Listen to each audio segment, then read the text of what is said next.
Hi, programmers. Wish you a time of happy learning with the last minute revisor. Here comes the third part of result analysis. Let us analyze the students' performance in each subject. We shall find the total number of students who got each grade. Hope you remember the 9 possible grades mentioned.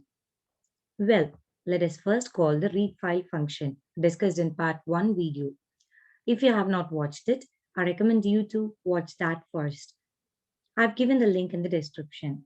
Then, for every subject, find the total number of students who got each grade. Plot the bar chart or bar graph and show it. Now let us start coding. Import matplotlib.pyplot as PLT. If you have not installed, use the command pip install matplotlib. For more details on how to install Python packages, you can go through the link in the description box.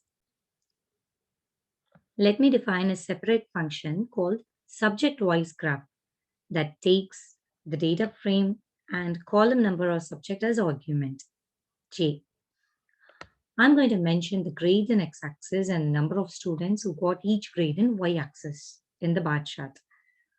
First, let us find the number of students who got each grade. So I'm initializing a list y to 9 zeros. The idea is that I'm going to track the number of students who got each grade at each index. So there are 9 possible grades: O, A plus A, B plus B, U, UA, WH, and W. So going through the length of the data frame, I'm giving a for loop for that. If I encounter O, I'm incrementing the 0th index by 1. If I'm encountering A plus grade, I'm going to increment the first index by 1. For A grade, second index. Similarly, for B plus, third index, B, fourth index, U, fifth index, UA, sixth index, WH, seventh index, W, eighth index.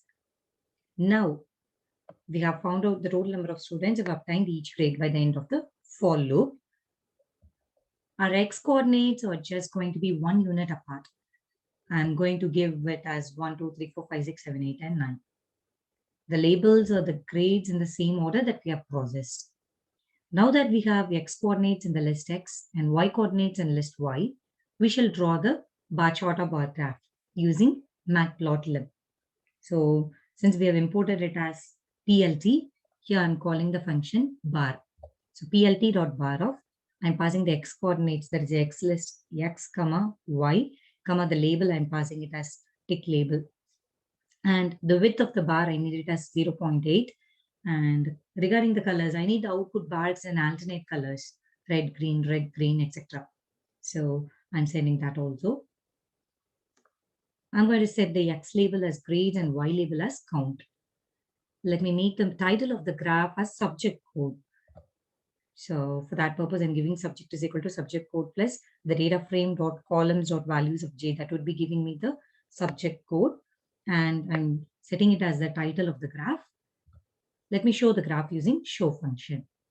Now that we have defined the subject-wise graph function, let us call it. So initially, we need to call the read file function and store the data frame it returns as df. Then for every subject, that is starting from the j value taking 0 to 2 to 10, because in the Excel sheet, we have the grades from column 2 to column 10 for the subjects. So I'm giving that. I'm calling the function subject-wise graph of df comma data frame comma j, this column number. So this is the code. Let me copy paste the code and save the file and run it.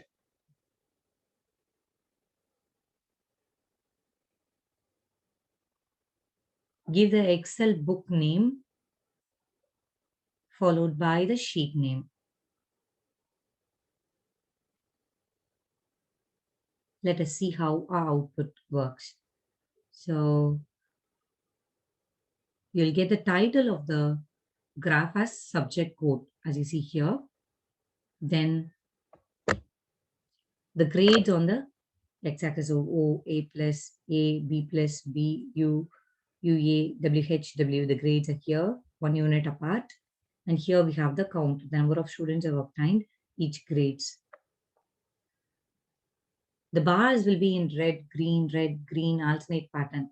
So to know the number of students, you can just keep the cursor. So as you see, if I'm keeping it here, here I'll be getting the total number of students I've obtained.